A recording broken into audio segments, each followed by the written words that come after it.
Pardon, where's the boss? I've got to tell him something. Beats me, sister.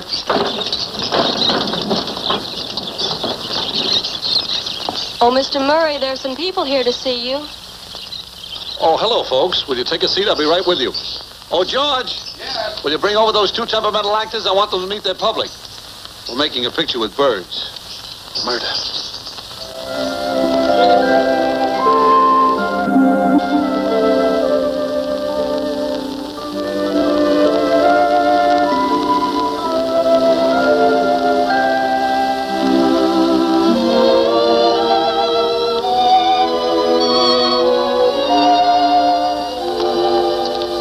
Here they are, Mr. Murray. Folks, these are the stars of our picture, Bill and Coo. Say, George, don't you think that Coo's makeup is a little heavy around the eyes? I hadn't noticed. Maybe so. Makeup. Makeup. Makeup. Makeup. Here you are, Mr. Burton. Oh, Oh, aren't they cute? May I feed them? I doubt they'll eat. They just came from lunch. Say, George, have you perfected that trick where the bird walks the tightrope carrying the parasol? Well, I think they've got it. I'd like to see that before the picture starts. Coming right up. Did I understand you to say that a bird walks a tightrope carrying a parasol? Yes. What's wrong with a bird carrying a parasol?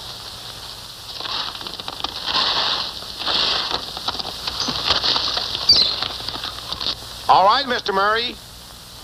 The difficult part of this trick, in fact, almost any trick with a bird, is get them in position to do it. Because, believe it or not, even in their training, I never touch these little birds with my hands at any time. Now, this first little trick is much more difficult than most people will imagine. These little birds live in trees, crawl around always on solid objects, something they can grip with their feet and hang on with a little curved beak. Teddy always wanted to be a wire walker. I'll show you how good he isn't. He can't walk the top, but he does the next best thing. Crawls along the bottom and gets there just the same. That's very nice. Buddy is a wire walker, but he's a terrible ladder climber-upper, so I give him a head start. The parasol doesn't help any, but it looks a little better. Buddy, turn around and face the boss. That's okay with me. Let's start the picture.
This is Chirpendale, a rustic little village nestled in the hills of a rolling countryside.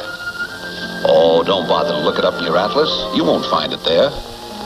It's just one of those little out-of-the-way places we city folks seldom bother to drop in on. And it's a shame, too. There are so many interesting things to see in this world if we'd only look for them. The inhabitants of Chirpendale are pretty much the same as those of other small communities. They have their busy streets, their stores and shops bustling with workaday business.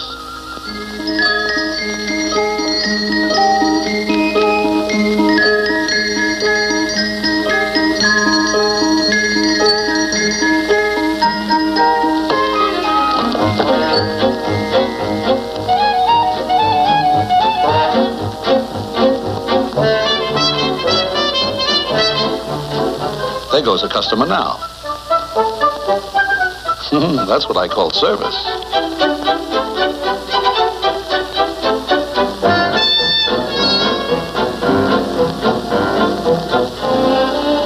Let's take a look at that baby carriage. Guess we got here a little too soon. Naturally, a town of this size has to have a transportation system. After all, Chirpindale has a population of 4,202. Oh, my mistake. 4,204. Yes, Chirpindale is really a growing community, and it has its share of civic pride, too. Here's a statue of a couple of its heroes. These silent pioneers keep a stony watch over the youth of the town as it relaxes among the shady trees. It's really a spot for kids, a fairyland for the younger generation. That little girl is Sally Shrill. Her mother is the town's whistling teacher. Sally, your mother's calling you.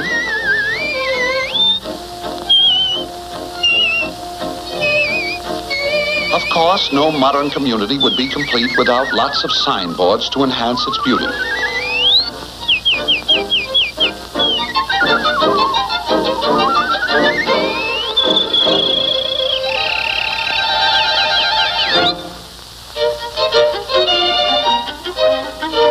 Of course, if you want to travel locally, just consult our hero, Bill Singer. He runs the town's taxi company. Bill is a hard-working young cabbie who is putting in long hours in order to save enough to ask his sweetheart, Coo, to become his wife. Coo is the daughter of one of Chirpindale's wealthiest citizens, while Bill comes from across the railroad tracks, where his mother boards chicks and takes in washing. There's Ma Singer now. She's a little annoyed. She's just ordered some provisions from the grocery store, and the boy hasn't delivered them as yet. Hey, you better send those victuals up to Ma Singer. She's getting burned up. There he goes. And this is the pawnbroker, another one of Chirpindale's redeeming features. But let's take a look down the main stem, 42nd Street and Birdway. As we amble down this busy thoroughfare, we pass, among other things, the meat market, where they sell worms, 10 cents a link. And here is the palatial Chirpindale Theater. They play some pretty good pictures in there. I have to see that. I never did find out who done it.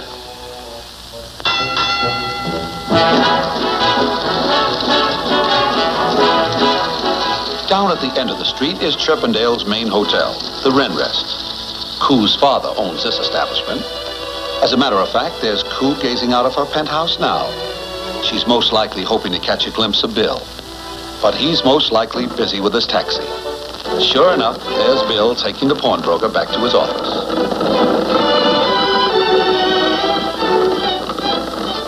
Up at the end of the street is a village church, the wee Kirk of the Feather. This is where the lovebirds are married. And this is where the matches are made.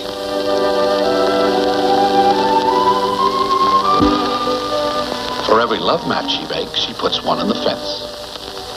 Beatrice is a pretty swell old gal. She takes care of everybody's troubles in town, including this young man. That's Johnny Loon.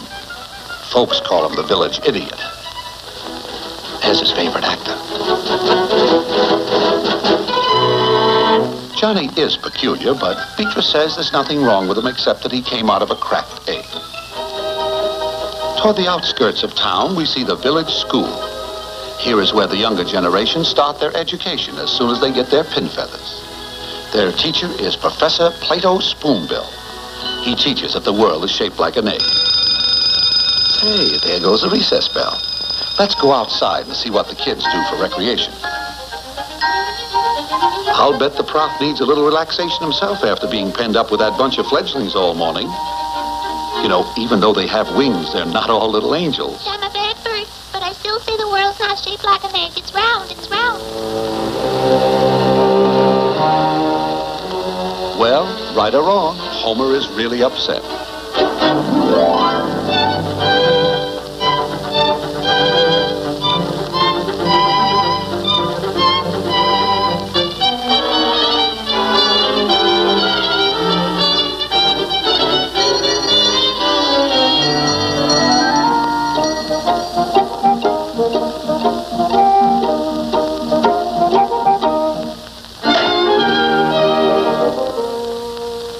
course, our hero, Bill Singer, has no time for recreation. Here he is taking Mrs. Falcon down to the hotel. Her husband is the biggest lawyer in town. And there's Mr. Falcon now, en route to his office. Oh, he just remembered he's got to stop by the jail. He has a client in there. And here it is. On guard outside is the old warden, Jeb Hawkshaw. Jeb is really on the alert. As we look through the bars, we see Mr. Falcon's client. He's in there for passing a bum chick. As you can see, Chirpendale's municipal departments are well taken care of.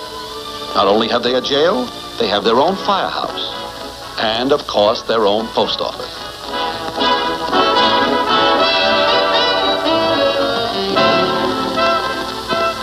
Even the park has all the modern conveniences. Here's the very latest thing in outboard motors. Sally, your mother's calling you. No, not you, Johnny. Oh, well, it's all in fun. I guess that's why Chirpendale seems to be a lovely feathered utopia, where the fullness of life can be enjoyed happily and peacefully. A place where each individual can live contentedly beside his neighbor, shaping his own destiny with freedom from fear. But can he? No. The heavy footsteps of evil are ever lurking nearby, casting its dark, malignant shadow over the small metropolis. This sinister enemy, who has violated every law of decency, strikes terror into the gentle inhabitants of Chirpendale, and his name is only spoken in fearsome whispers. He is called the Black Menace.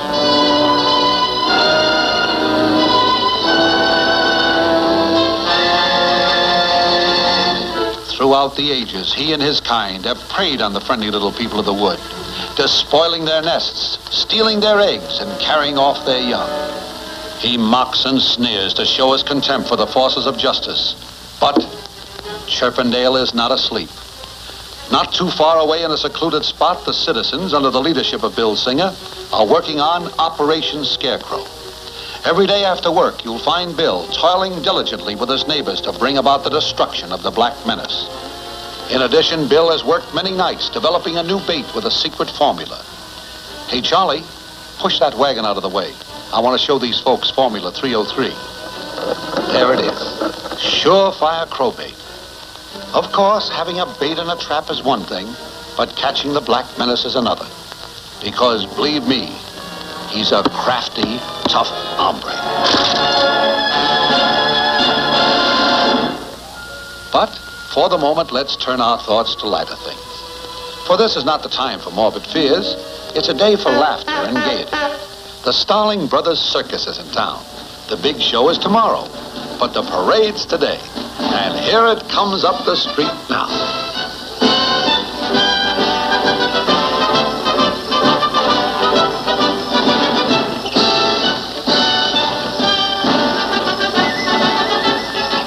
Oh, what a wonderful parade. Look, baby possums.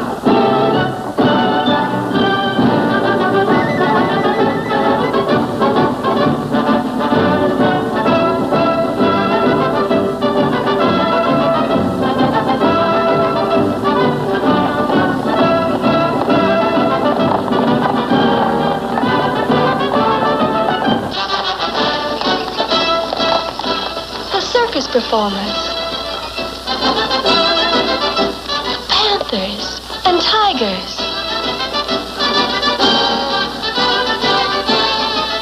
Everyone is down watching the parade. That is, everyone except Ma Singer. And she couldn't go because she had to work.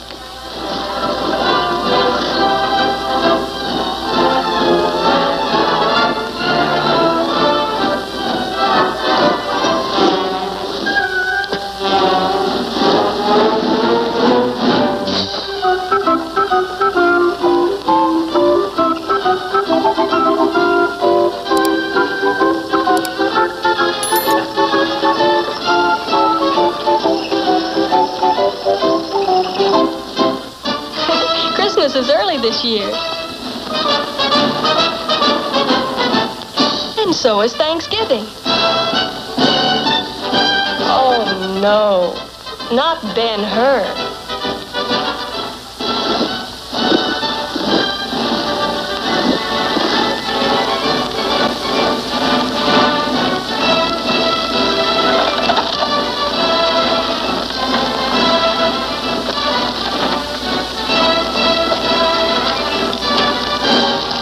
What's the matter, Buttons? Break 'em. That's the way the laundry does.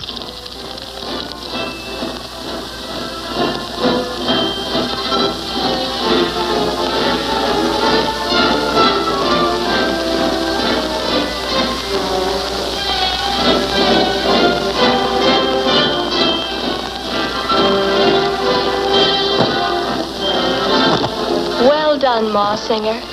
Your work is finished, but his is just beginning.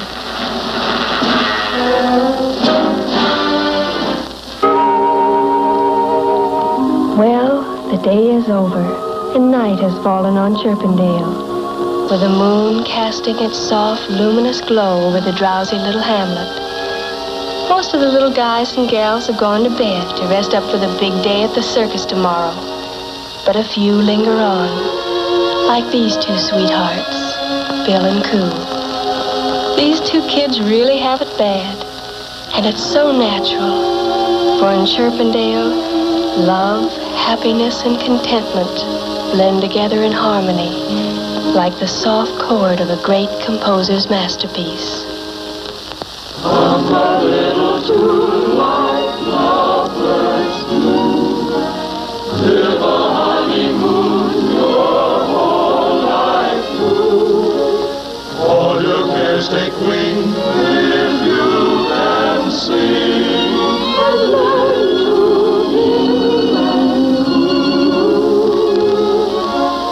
Every winter day will seem like June, and on cloudy nights you'll find the moon. If you try a song, you can't go wrong. So why not hum a little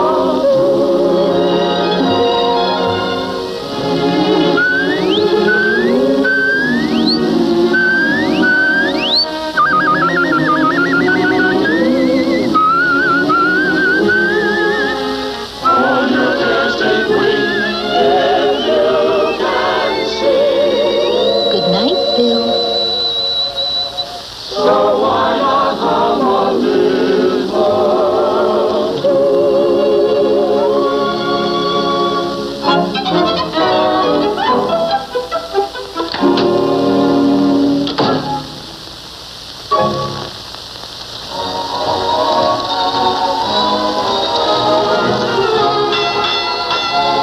Of course, Chirpendale hasn't completely rolled up the carpet. Up at the end of the street, the circus performers have taken over the juice bar, and the joint is really jumping.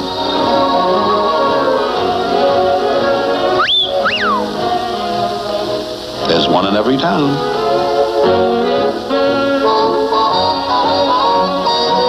And here is genial Willie the Warbler, our musical maestro of the mahogany. You name it, he'll mix it to the rhythm of your favorite tune. That's Slippy McCaw. He likes his root beer cold and his music hot. Hey, put on a hot record.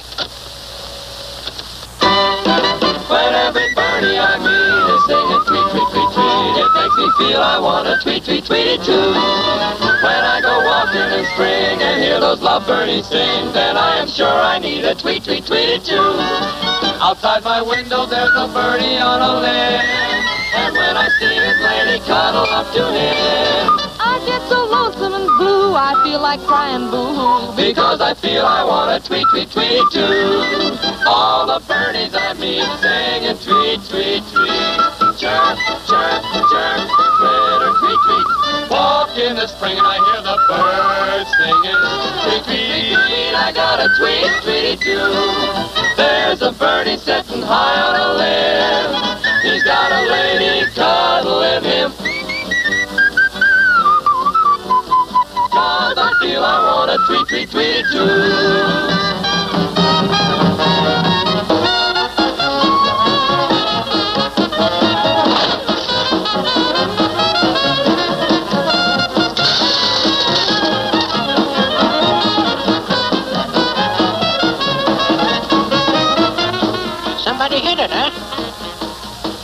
Yes, fortune seems to be smiling on Chirpendale tonight as the last of its weary citizens prepare to call it a day.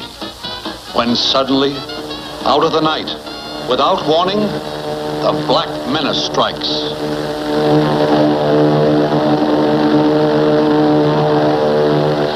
Cold terror grips the populace as it searches the sky with fearsome eyes. The civilian patrol is on the alert and rushes to his post to spread the alarm. The heavy drone of dark wings drowns out the lighter tunes of gaiety as the macabre shadow of the Black Menace dances over the main street of Chirpendale. One by one, the lights go out. In the darkness, the panic-stricken figures seek shelter from the awesome terror overhead. Theatergoers who but a few moments before were enjoying their favorite entertainment rushed from the building hurriedly but orderly into their underground places of protection. As the last one leaves, the lights go out, each taking his turn as they go into the dugout, and thankful that they had made preparation for such a night as this. Huddled in the dark underground, wondering what will happen to them, and wondering if their loved ones are in danger. Will they be safe from this death in the sky? The warden makes a dash for the dugout to calm the fears of those under his protection. Well, this is it. The two night watchers, keeping their lonely vigil, give a final shriek of warning.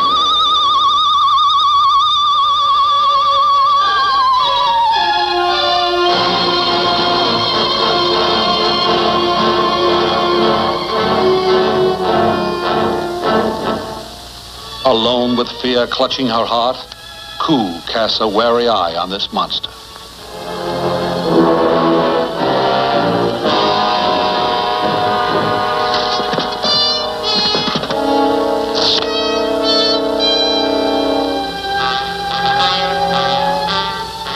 As his eyes scan the words on the trapdoor, other eyes scan the Black Menace. In the shelter, the townspeople huddle mutely with blanched faces and taut muscles.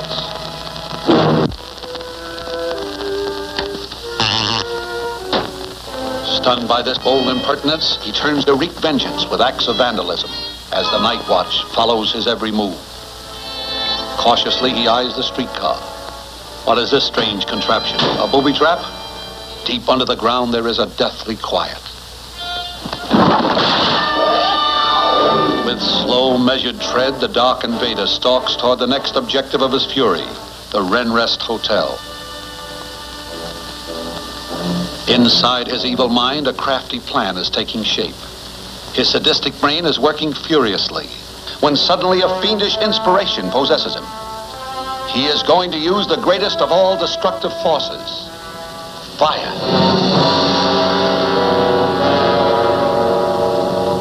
Seeking to put his plan into operation, his sharp eye fastens on the picket railing in front of Beatrice Fairfinch's house, the match fence. Ironically, what seemed to her an innocent, humorous display of her vocation now becomes an instrument of death and destruction.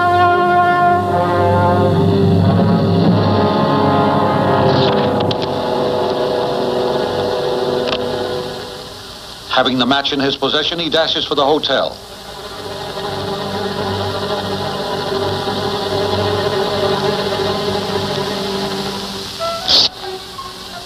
Holding his fiery torch, he goes to the rear of the hotel and drops it in a pile of rubbish. With his dastardly deed done, the Black Menace takes for cover.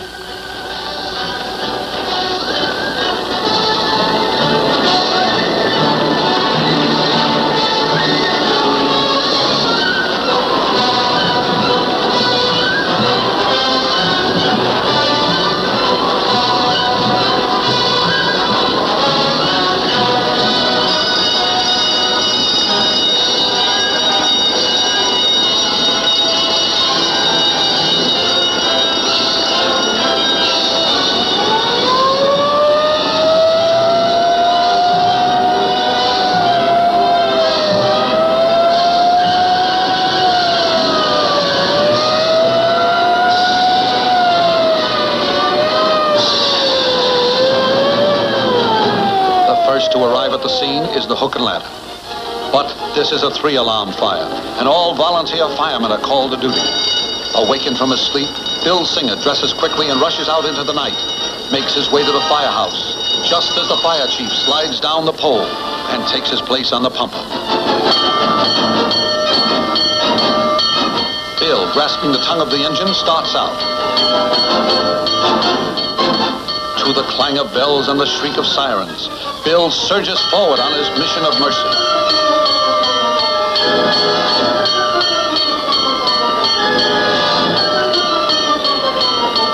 The hotel is now a burning inferno, but our hero grabs the hose and rushes in. Somewhere within this blazing furnace, Bill Singer is chopping through doors and walls to smother the flames with his torrent of water. And he is successful. Bill is getting the fire under sufficient control to allow the guests to make a dash from the entrance. Ma Singer, worried, rushes to the scene.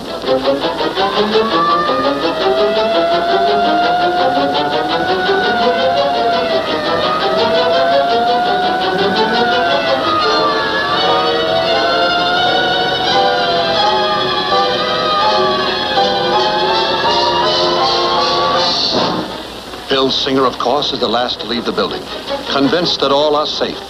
But he is mistaken, for trapped on the top floor is his sweetheart, Coo. Stunned for a moment, Bill hurriedly talks things over with the chief. What to do? But there is no time to waste, for up there is the woman he loves. The decision is made. Up, up, up goes the tall ladder. Coo looks hopefully through her window, fully confident that her man will not fail her. As the ladder reaches the edge of the roof, Bill starts his perilous climb. The crowd below watches breathlessly. Step by step, Bill climbs up, up, up, and up to the woman he loves.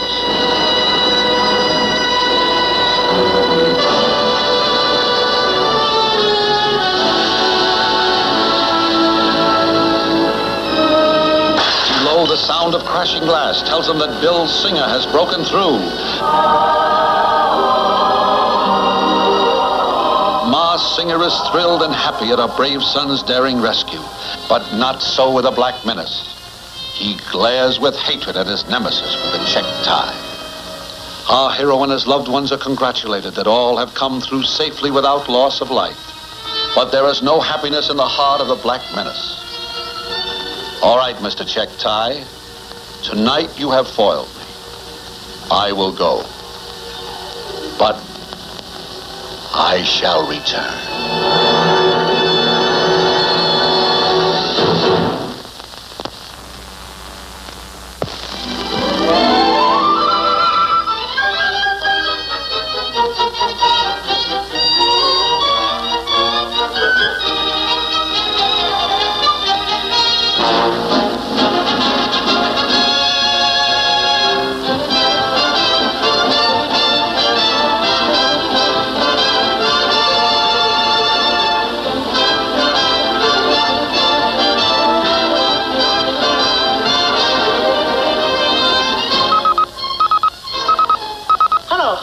This is your announcer, Wingy Chattermouth, bringing you an on-the-spot announcement of this gala occasion.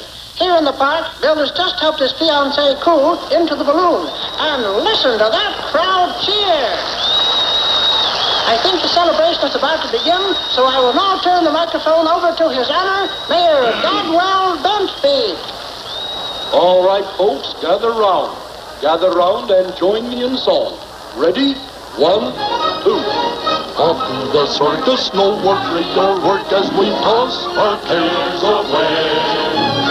What if this crowd, if the sky's ever clouded on any circus day? We're proud of our sorrows and sing glad in the day. I've got the clouds on parade, and we'll eat cotton candy and everything's dandy on circus day. Let us hurry, we're on our way. It's all so gay, let's shout hooray! Horace, be careful!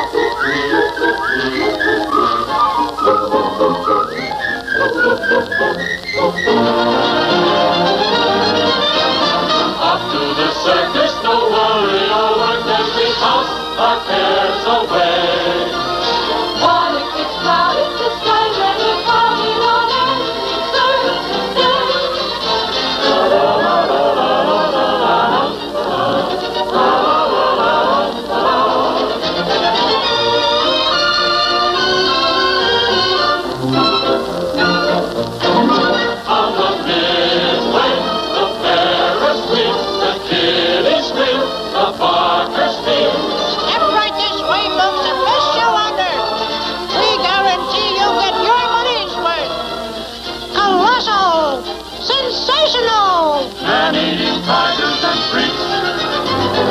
panthers, gargantuous chipmunks and bears, birds that blow bugles and monkeys in pairs.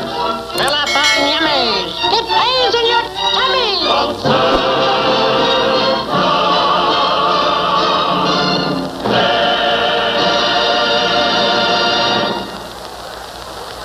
Your attention, please. Hoya, hoya, hoya. Introducing a freak of nature, the only bird in the world that imitates a bugle. And now, on the other side of the midway, presenting a whole congress of wild and ferocious beasts, collected from the four quarters of the globe. South American payumas. Oh, gargantuan. Yeah, descended from people, you know. From their native haunts of enormous expense by the famous Starling Brothers Circus.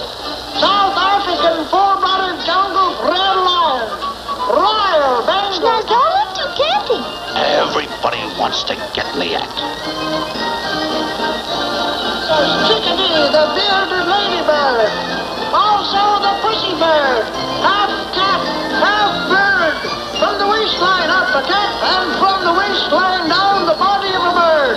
She lives, she laughs, she talks, she breathes the same as you and I today. All right, folks, hoya, hoya, hoya. Attention, everyone.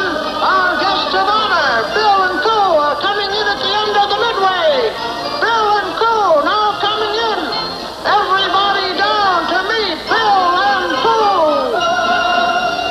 Look out, Bill.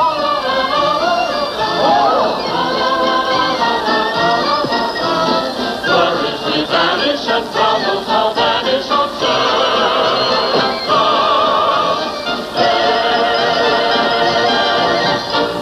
While the folks are welcoming Bill and Coo, let's take a look around.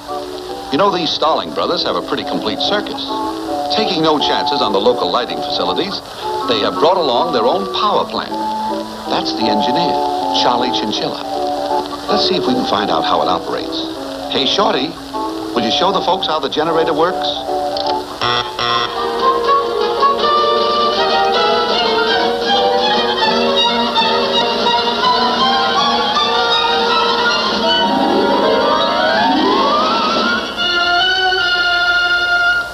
Well, that was very good. What's up now, Shorty? Oh, alternating current.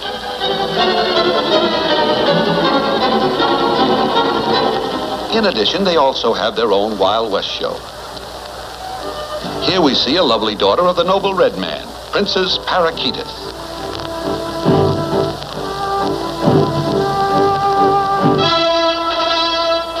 Say, it sounds like the big show is ready to start. We'd better be getting into the main tent.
And the funny part is they always find a seat.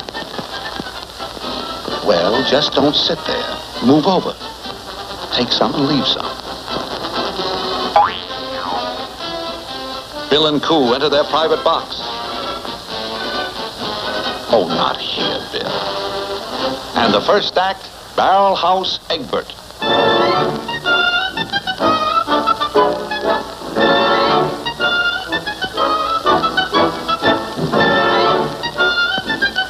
Hurry up, Ma. The show has already started. Put your money up there. All right, Bud. We're watching you. Put us in the till.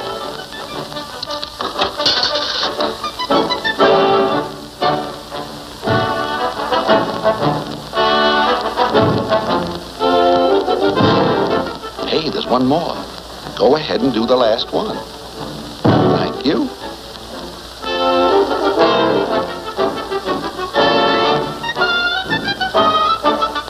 This is what they call rolling your own.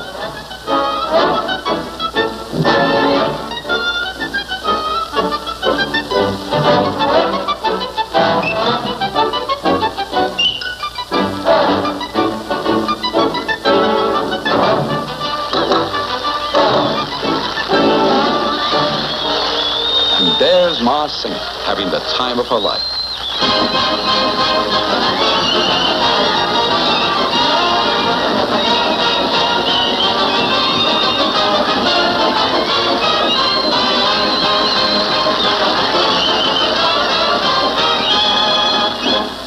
Now the three-ring circus has started. In the middle ring is the weightlifter. In the number 2 ring, the bareback rider. Fine place to take a bath. Oh well, the manager told him to clean up his act. And in the 3rd ring, a few stunts on the horizontal bar.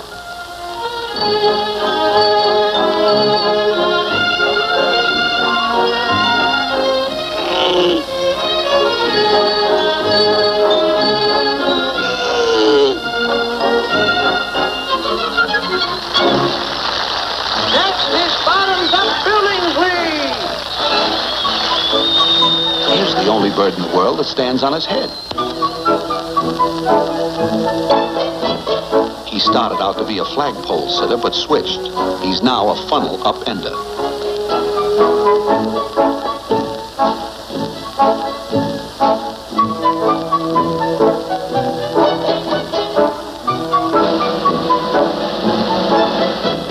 At the other end of the tent, the jugglers.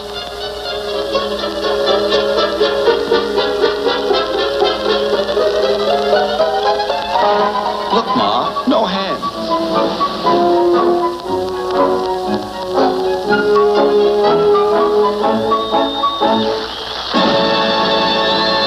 And now, Hercules Hornbill, strongman.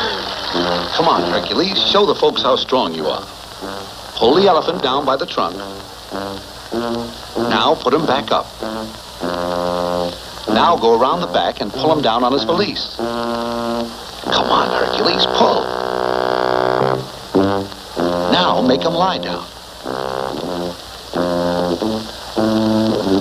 Come on, Hercules, you can do it. Now go around and make him roll over.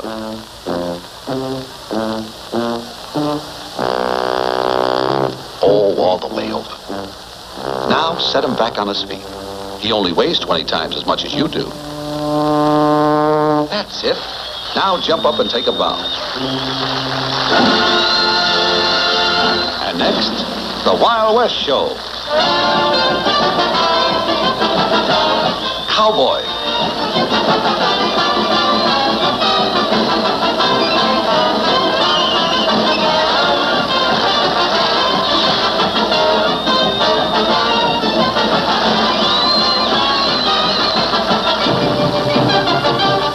Indian. Chief Thundercloud.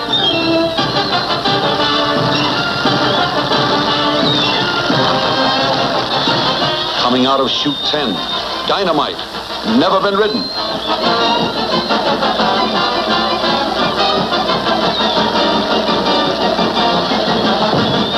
Score still stands.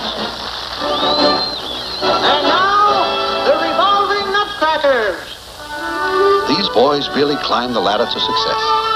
Here is a study in perfect balance with the birds providing their own locomotion.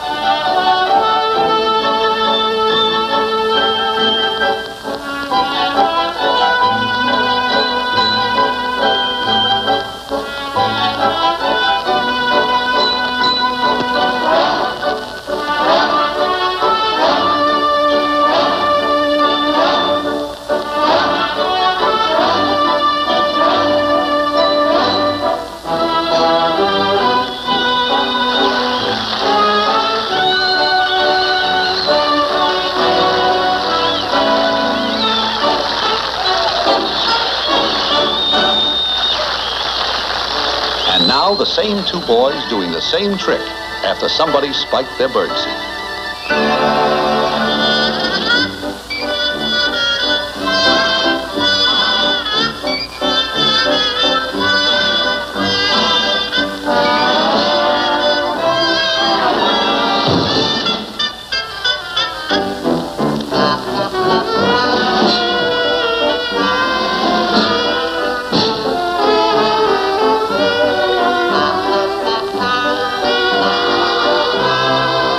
Get off. Look out.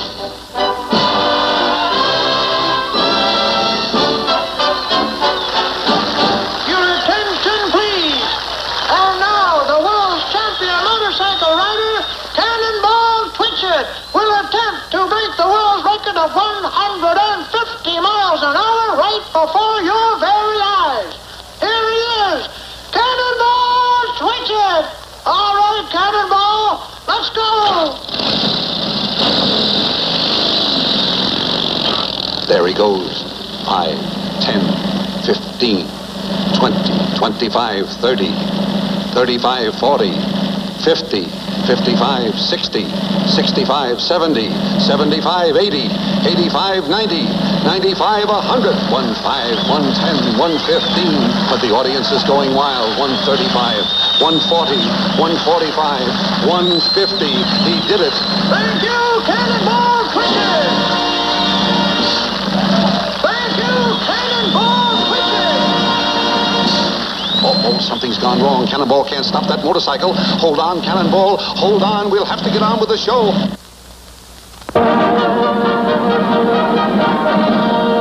The somersault is one of the most difficult tricks for a bird to perform. Montgomery, after months of practice, learned to do this trick. The only reason he's preparing so much is that he doesn't want to fall off the mat. He's never fallen off in his entire career. Oh well, there's always a first time.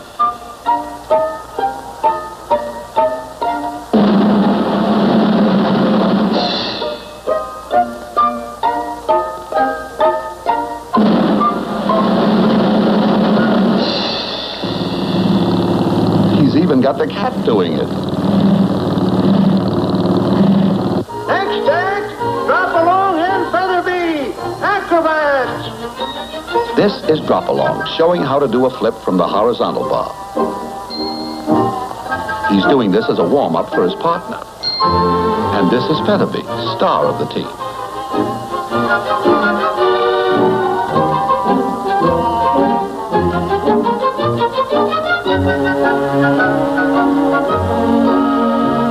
And here is Shorty, who handles the rigging.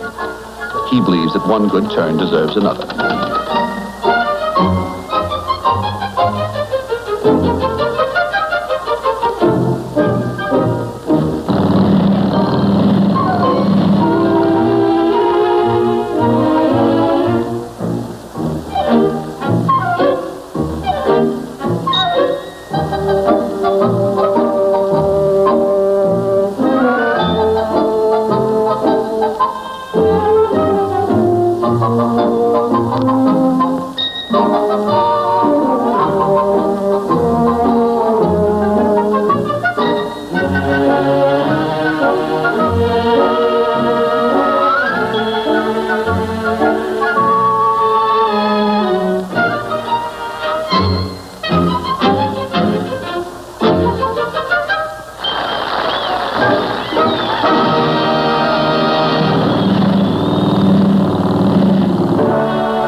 Willow on the Roman rings. The young lady enters the center ring and climbs hand over hand up the rope.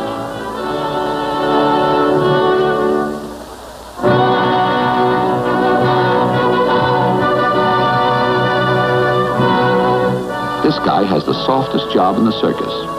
He got it by pulling a few strings.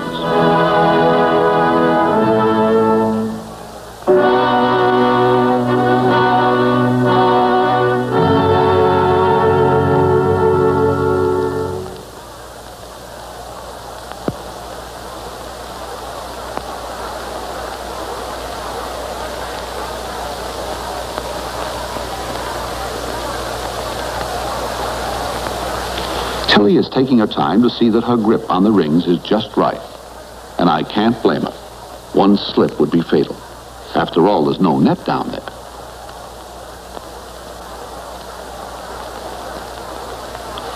Uh-oh, she's still having trouble with that right ring. Here we go.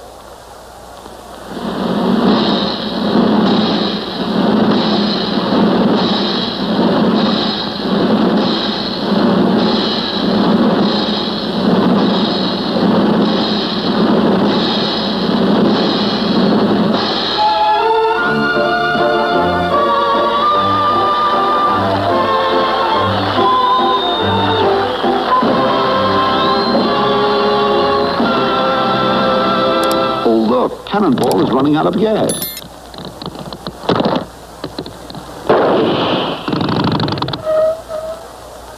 I'll bet Cannonball is plenty dizzy after that ride. He sure is. He's even got me doing it. And now the sensational Iron Jaw!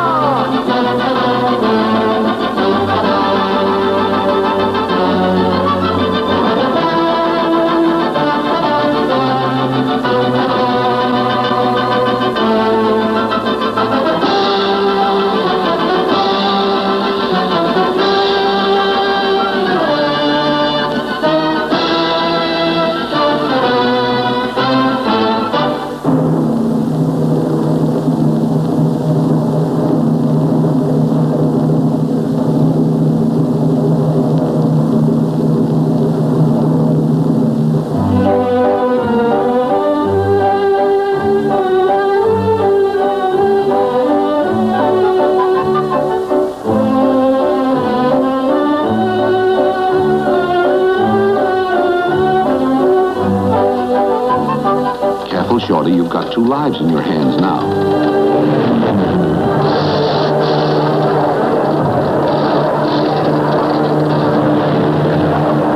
Attention, everyone! Attention!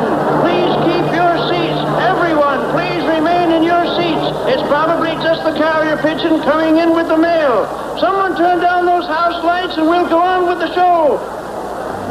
I tell you, there is nothing to worry about. Maybe not, but I think we'd better take a look around town. Yes, there is something to worry about. With the entire population of Chirpendale gathered under that big tent and in danger of being trapped, if only there was some way to warn them. But there's no one in town. I'm wrong. There's Johnny Loon. Now, if only his pixelated little mind can grasp the importance of this situation. And I think it has. Johnny, mounted on his faithful steed of knotty pine, gallops off to spread the alarm. But can he evade this monstrous enemy as he slowly treads the main street in search of his prey? Uh-oh. Taking no chances, Johnny races up the side street as the Black Menace turns and slowly retraces his steps to make sure he has overlooked nothing. Johnny, keeping close to the buildings, stealthily makes his way back and slips into the theater lobby just in the nick of time. As the big bully walks slowly by, Johnny shrinks back into the shadows. Don't move, Johnny. The slightest noise and you'll be a dead pigeon. Go ahead, Johnny. Go ahead. Make a dash for it. Who called this little fellow an idiot? Did he hear something?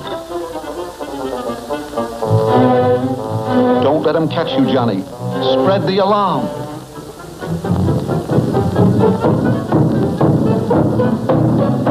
But back under the canvas top, true to the tradition of show folks everywhere, the performers carry on as if nothing had happened.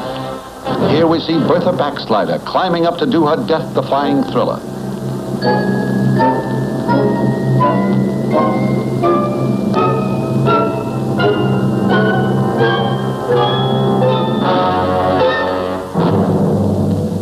All eyes are glued tensely on this daring young lady as she reaches for the hook and starts the slide for life.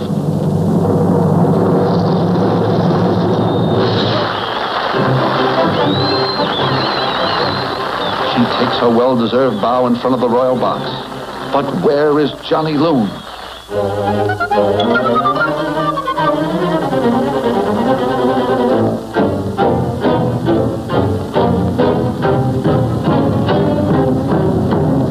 the performance goes on with Smokey Hazard, the Firebird.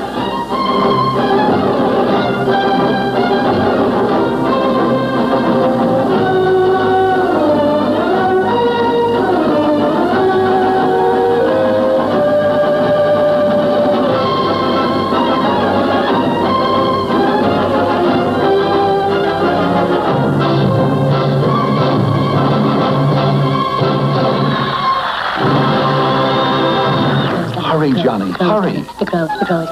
The crow is coming. The crow is coming. The crow is coming. The crow is coming. The crow is coming. Could they be hearing right? What was Johnny shouting? The crow is coming. The crow is coming. The crow is coming. The crow is coming. The crow is coming. I gotta get out of here. The crow is coming. The crow is coming. The crow is coming. As the full impact of this fearsome message strikes the audience, a wave of frenzy sweeps over the vast arena. Where laughter and gaiety had reigned a few moments ago, there is nothing but chaos and pandemonium. The hysterical mob surges toward the exit, but escape is hopeless as the Black Menace blocks their way. Terror-stricken, they pour back into the canvas enclosure. Hey, wait for me! The animals have been aroused from their lethargy. Even the fox is all ears. While the dark felon takes time to enjoy his sinister victory, Bill's mind is working fast. He realizes that their only hope of averting disaster is to put Operation Scarecrow into action. But dare he try it alone? Faced with the most important decision of his entire life, Bill weighs the chances of his plan succeeding as confusion and hopelessness grip the villages. Bill's mind is made up. He kisses his sweetheart goodbye and goes into action. Impossible to leave by the main entrance, he slips out through a small opening in the side. Cautiously, he makes his way, using the cages as a screen. Watching his chance, he swiftly tiptoes by the Black Menace.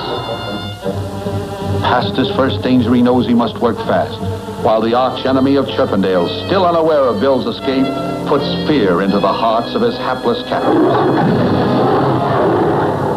This boy is really scared. Who tries bravely to keep up her courage as the imminence of danger lends wings to Bill's feet.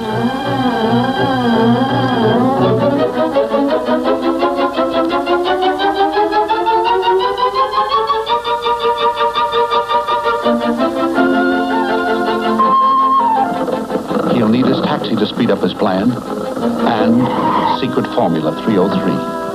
Time is the most important element, and he must make the most of it.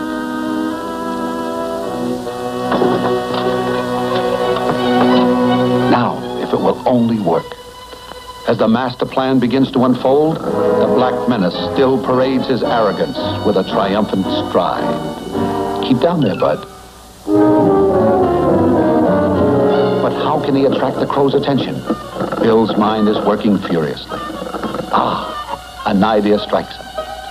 Back under the tent, Koo vainly tries to comfort the unhappy creatures. As Bill, taking his life in his hands, decides to shoot off this ancient cannon to attract the Black Menace. Will it blow up in his face?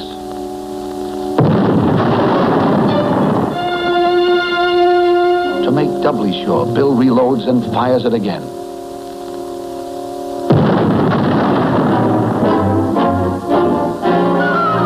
He's gone. He's gone. Let's get out. Inspired by the brave leadership of Bill Singer, the townspeople cast their fears aside and join in the chase. With the first step of his strategy accomplished, Bill starts back for his taxi as the Black Menace comes toward town. He's on his way toward Operation Scarecrow. What's he stopping for? Oh, he wants to be sure the crow sees him. Look out, Bill. Look out, he's coming.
made it.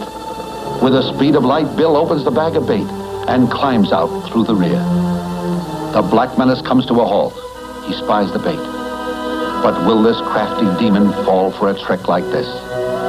Bill, not daring to breathe, watches tensely, hoping against hope that after all their effort, this plan will not fail.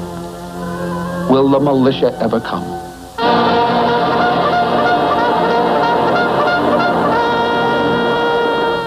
The Black Menace enters the doorway. Come on, Bill, come on, spring the trap. He's done it. He's done it. Yes, after months of preparation, Operation Scarecrow finally paid off. With cries of delight, Bill's friends and neighbors rush in to congratulate him. Once again, he is the man of the hour. But the malignant eyes of the Black Menace blaze with hatred at his captor. The villagers swarm up over the rustic Bastille, proud of their glorious victory, proving once again that no matter how small people are, they don't have to be bullied by anyone if they'll just stick together. Well, the circus is packing up and getting ready to move on, and the gaudy caravan is taking its cheer to other places.